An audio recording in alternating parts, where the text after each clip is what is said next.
Alerte coronavirus. Attention, attention, le coronavirus se transmet très facilement et fait des ravages. Pour l'éviter, le port du masque de protection est obligatoire en tout lieu.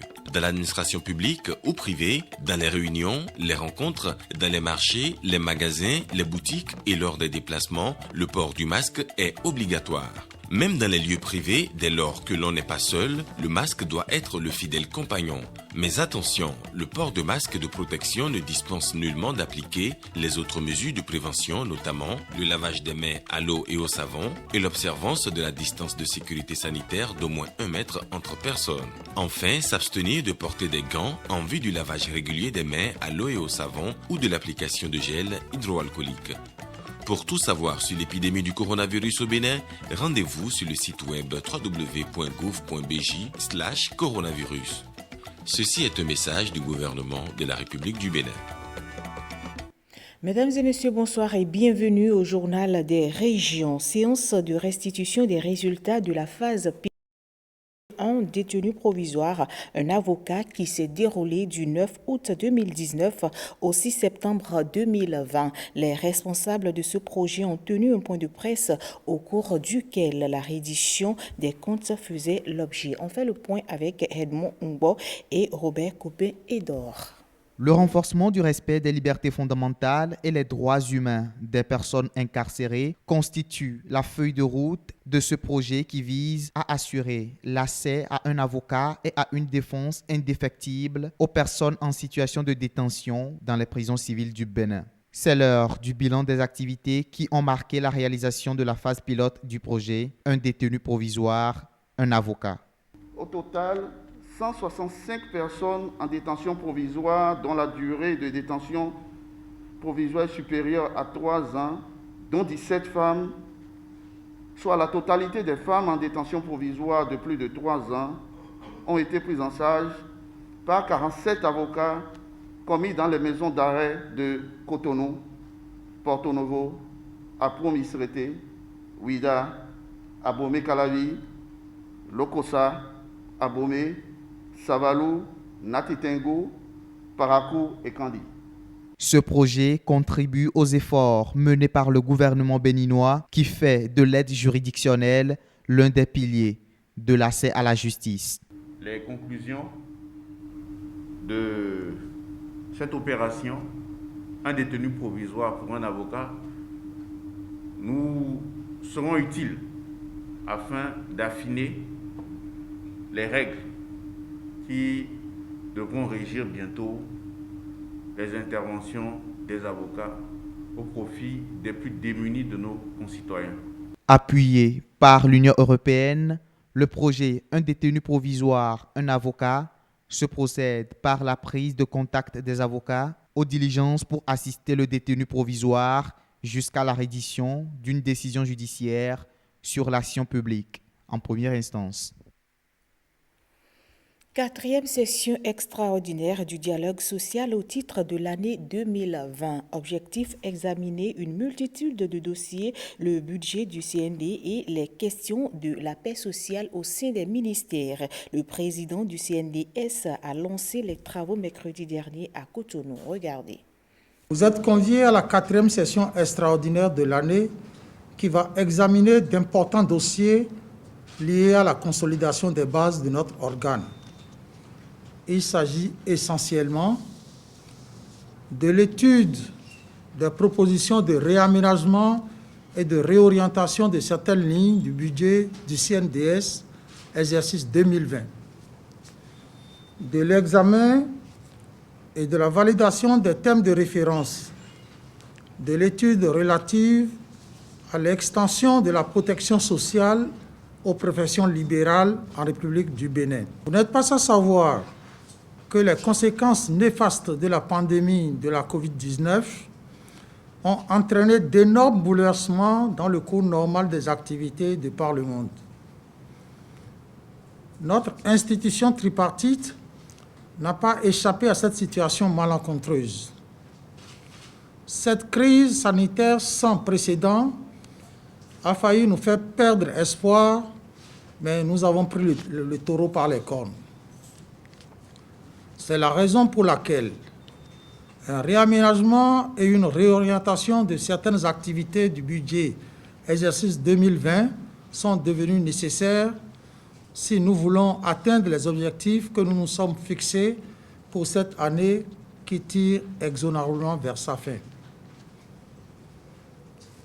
Par ailleurs, au moment où les pouvoirs publics s'adressent davantage à la société civile et moins à l'État, on ne saurait se désintéresser des principaux artisans du renouveau économique. D'ailleurs, la consultation des chefs d'entreprise a largement mis en lumière presque partout le souhait des intéressés de bénéficier d'une protection sociale institutionnelle. Et d'une session à une autre, troisième session du Conseil communal de Malanville, les élus locaux des communes se sont réunis une fois encore et se sont penchés sur les questions du développement local. Le point de cette réunion avec Wenceslas Arouanimo et Aziz Alagui. 27 conseillers communaux sur les 29 que compte Malanville viennent se prononcer sur les grandes questions de développement de leur commune. Ce qu'il nous faut pour notre conseil communal, c'est la stabilité pour aller vers le développement maintenant. L'option qui est faite, c'est d'avoir donc un conseil communal apaisé, un conseil communal orienté vers le développement. Chacun des prédécesseurs ont fait ce qu'ils ont pu. Et il nous faut aujourd'hui nous mettre donc en ligne de bataille pour apporter notre contribution afin que nous allions un peu plus de l'avant. Parmi les 12 points objets des débats figure l'autorisation de création d'un établissement public à caractère intercommunal et l'adoption des documents de base de la Régie autonome de gestion du marché international de Malanville, Rajemim. Cette régie aujourd'hui est en train de connaître une réforme et les réformes sont sanctionnées par des tests fondamentaux, en tout cas des tests en général, pour donc asseoir une base moderne dans la gestion donc, de ce marché. Donc les statuts, règlements intérieurs doivent être adoptés au cours donc, de cette session. Nous avons également retenu d'adopter le test devant régie, la création, n'est-ce pas, de ce qu'on a appelé donc l'établissement public de coopération intercommunale entre Malanville et Karimama. Et nous devons donc lui en donner donc un acte de naissance à travers l'adoption donc de ces tests qui, dans l'ensemble avec les tests de Rajemim, seront transmis à l'autorité de tutelle. Je rappelle que pour ce qui concerne la Rajemim, l'adoption donc de ces tests fondamentaux est l'un des points cruciaux donc de mon programme d'action. Parce que l'une des fiertés donc de Malanville, en dehors de l'agriculture, c'est qu'il y a donc le marché international de Malanville, qui est en fait le deuxième marché après donc celui de Dantoka. Aujourd'hui, le Bénin veut prendre modèle sur la Rajemim de Malanville. L'actualité des inondations avec son lot de déplacés a aussi bénéficié de l'attention particulière du conseil communal de Malanville. Remise de matériel agricole aux riziculteurs et maraîchers des communes de Karimama et de Malanville. L'Agence territoriale de développement agricole Vallée du Niger jette ainsi les jalons d'une production croisière de riz et produits maraîchers. Le point avec Aziz Alagbe et Wenceslas Arouanimo. C'est au total 280 millions de francs de capitaux mobilisés pour promouvoir et relancer la filière riz et produits maraîchers. Les deux filières locomotives de l'Agence territoriale de développement agricole Vallée du Niger. 250 hectares de périmètre aménagé, 250 motopompes, des kits maraîchers, sans omettre les semences, les engrais et des crédits accordés aux producteurs. C'est pour servir pour la production du riz, c'est pour servir pour la production des cultures maraîchères. Les deux filières que nous avons en priorité dans notre pôle. Les années à venir, vous allez constater tout ce qui sera mis à votre disposition pour atteindre les objectifs de production du gouvernement. Le pôle 1 a à sa charge 33% de la production de riz à consommer au Bénin, soit plus de 300 000 tonnes par an à partir de 2021. Le gouvernement n'entend pas lésiner sur les moyens pour y parvenir. Aujourd'hui, c'est du matériel neuf flambant. Quoi de plus pour vous galvaniser? Pour vous galvaniser à produire davantage. D'ici 2022 au plus tard, nous devons atteindre au Bénin la production d'1 million de riz paddy. Et je sais que vous êtes capables. Le gouvernement est en train d'accomplir son devoir. À vous de lui retourner la marche. Ce que nous voulons faire ici avec vous, des gens vont croire que c'est de l'amusement. Au même moment qu'on vous demande de produire, on vous demande de vous enrichir. Est-ce qu'il y a mieux? C'est celui qui travaille qui trouve.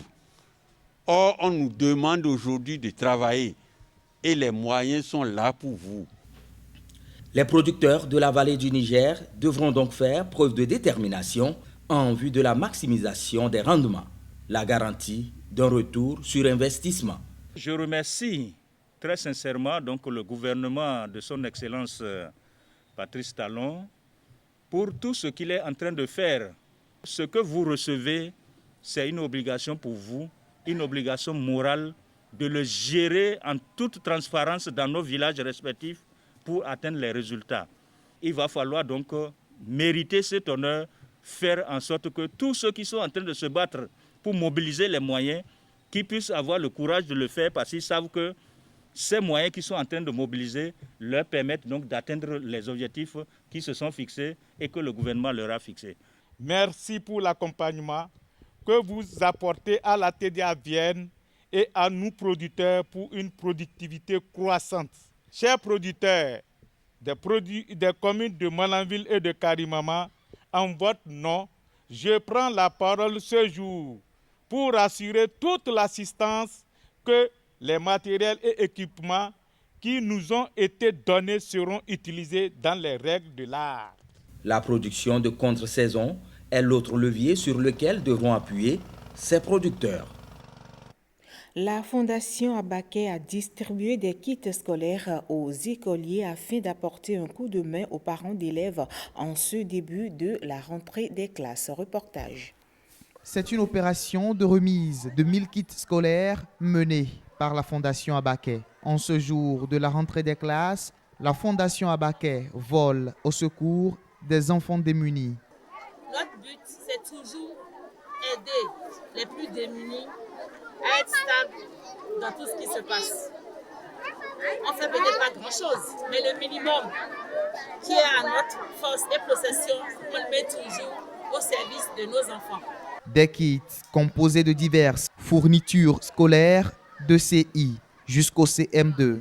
Pour les enfants de CI, on a mis 2 cahiers de 50 pages, le cahier de dessin, une règle, les stylos, protège-cahiers, taille crayon. À partir du C2, on a commencé à mettre des vrais dessinateurs, des cahiers de 300, 200, 100 pages, 50 pages, cahiers TP, les stylos de presque toutes les couleurs. Les bénéficiaires manifestent leur gratitude à l'endroit des donateurs. Je tiens à vous remercier beaucoup. Et nous prions pour que vous puissiez aller plus que ça à l'avant pour aider nos enfants. Pour que après nous, notre départ, que la lumière soit plus éclairée que ça. Nous vous remercions. Nous vous remercions pour le geste, pour soulager la peine des parents d'élèves qui ont des difficultés pour acheter les fournitures juste au début de l'année. Au total, 5 établissements primaires et publics de la commune de Sémekpodi ont été parcourus. La Fondation Abaké envisage faire le même exercice dans les autres communes du Bénin. Alerte coronavirus. Attention, attention, le coronavirus se transmet très facilement et fait des ravages. Pour l'éviter, le port du masque de protection est obligatoire en tout lieu. Dans l'administration publique ou privée, dans les réunions, les rencontres, dans les marchés, les magasins, les boutiques et lors des déplacements, le port du masque est obligatoire. Même dans les lieux privés, dès lors que l'on n'est pas seul, le masque doit être le fidèle compagnon. Mais attention, le port de masque de protection ne dispense nullement d'appliquer les autres mesures de prévention, notamment le lavage des mains à l'eau et au savon et l'observance de la distance de sécurité sanitaire d'au moins 1 mètre entre personnes. Enfin, s'abstenir de porter des gants en vue du lavage régulier des mains à l'eau et au savon ou de l'application de gel hydroalcoolique. Pour tout savoir sur l'épidémie du coronavirus au Bénin, rendez-vous sur le site web www.gouv.bj/coronavirus. Ceci est un message du gouvernement de la République du Bénin. Fin de ce journal, mesdames et messieurs. Merci de votre aimable attention et bonne suite de programme sur l'ORTB.